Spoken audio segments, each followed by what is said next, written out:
Hello friends, आज हम बात करेंगे लॉ का एक इम्पॉर्टेंट सब्जेक्ट ज्यूरिस्प्रूडेंस। ज्यूरिस्प्रूडेंट क्या होता है, उसके फंक्शंस क्या है और नेचर क्या है। So we will start with the topic of jurisprudence today with what is jurisprudence, functions and nature. We will also touch upon the scope of jurisprudence and utility of the same in the next video. So let's start. अगर आप देखें jurisprudence, ये word आया कहाँ से? ये study initiate की गई बाय द रोमन्स ने इसको स्टार्ट किया. ज्यूरिस और प्रूडेंस अगर आप देखेंगे, दोनों को डिवाइड करेंगे तो दो अलग अलग वर्ड्स है. ज्यूरिस का मतलब होता है लॉ और प्रूडेंस का मतलब होता है नॉलेज. हेंस ज्यूरिस्प्रूडेंस को अगर हम पूरा देखें तो it means knowledge of law. And if you look at the definition, it says knowledge of law. वैसे तो इसकी बहुत सारी डेफिनेशंस बहुत सारे ज्यूरिस्ट ने दी है, जिसको हम आगे चल के पढ़ेंगे. अभी हम ये सिर्फ 3 टॉपिक के ऊपर बात कर रहे हैं: what is jurisprudence, function and nature. Let's go upon the topic of what is jurisprudence. As human body, eyes are most essential part. Same way, jurisprudence is considered to be the eyes of law. जैसे कि human body में eyes एक important part है, उसी तरह से jurisprudence eyes of law है. And as the name jurisprudence, where juris means law and prudence means knowledge, hence jurisprudence is knowledge of law and its application which covers the whole body of legal principles of the world.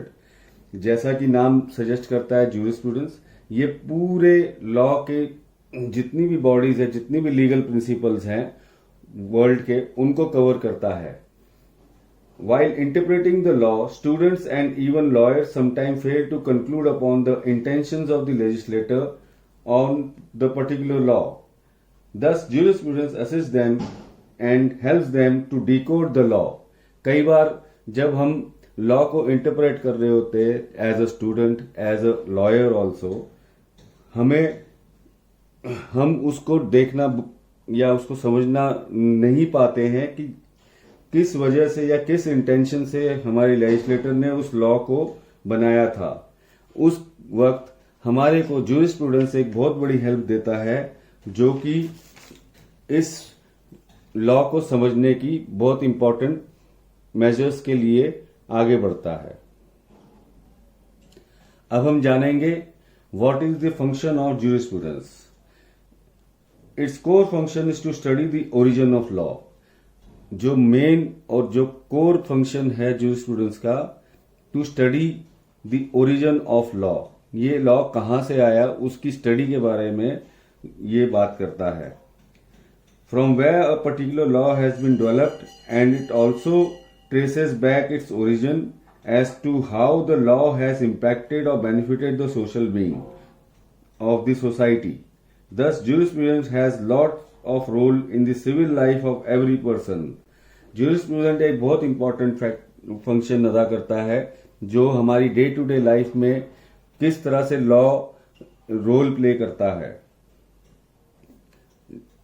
Hence, we can confirm that jurisprudence function is a very important and core function to study the origin of law.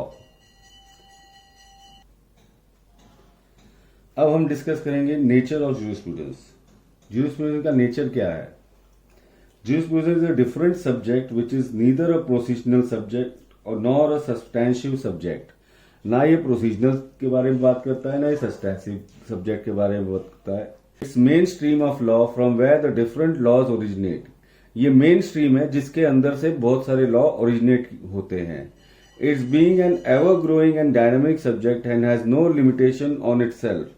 ये ever growing subject है जिसके अंदर बहुत सारे dynamic issues आते हैं और इसके अंदर कोई लिमिट नहीं है. Hence the nature of jurisprudence is that it is always growing and it is dynamic. Jurisprudence is not codified law but covers codified and non-codified laws. मतलब ये कोई codified law के ऊपर नहीं है.